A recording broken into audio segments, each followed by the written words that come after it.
नमस्ते प्रणाम। हम आप लोग के बीच तिलक गीत लेके आइल बानी। अच्छा लगी तो लाइक और कमेंट और शेयर जरूर करब और कमेंट में जरूर बताइब कि हमार तिलक गीत आप लोग के कैसन लागल। जे जे हमार वीडियो देखा था, माई चाची बहन भाई भौजाई सब लोग के पैर छू के प्रणाम। बात यहीं रहुआ लोग के एक प्यारा सा तिलक के गीत हम सुनावतानी। सरवा के बहिनी उड़न बाज ओढ़नी ओढ़ले बड़ी। सरवा के बहिनी उड़न बाज ओढ़नी ओढ़ले बड़ी। हरियर ओढ़निया लहरदार ओढ़नी ओढ़ले बाड़ी। हरियर ओढ़निया लहरदार ओढ़नी ओढ़ले बाड़ी।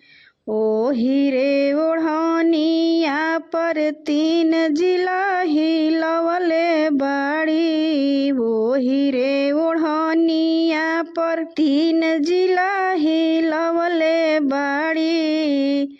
पटना सिवान कटिहार ओढ़नी ओढ़ले बाड़ी। सरवा के बहिनी उड़न बाज ओढ़नी ओढ़ले बाड़ी। सरवा के बहिनी उड़न बाज ओढ़नी ओढ़ले बाड़ी।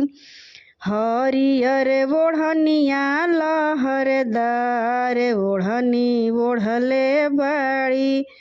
ओही रे ओढ़निया पर तीन जनी के रखले बाड़ी। ओही रे ओढ़निया पर तीन जनी के रखले बाड़ी। पुलिस दरोगा चौकीदार ओढ़नी ओढ़ले बाड़ी। पुलिस दरोगा चौकीदार ओढ़नी ओढ़ले बाड़ी। सरवा के बहिनी उड़न बाज ओढ़नी ओढ़ले बाड़ी। सरवा के बहिनी उड़न बाज ओढ़नी ओढ़ले बाड़ी। हरियर ओढ़निया लहरदार ओढ़नी ओढ़ले बाड़ी। हरियर ओढ़निया लहरदार ओढ़नी ओढ़ले बाड़ी।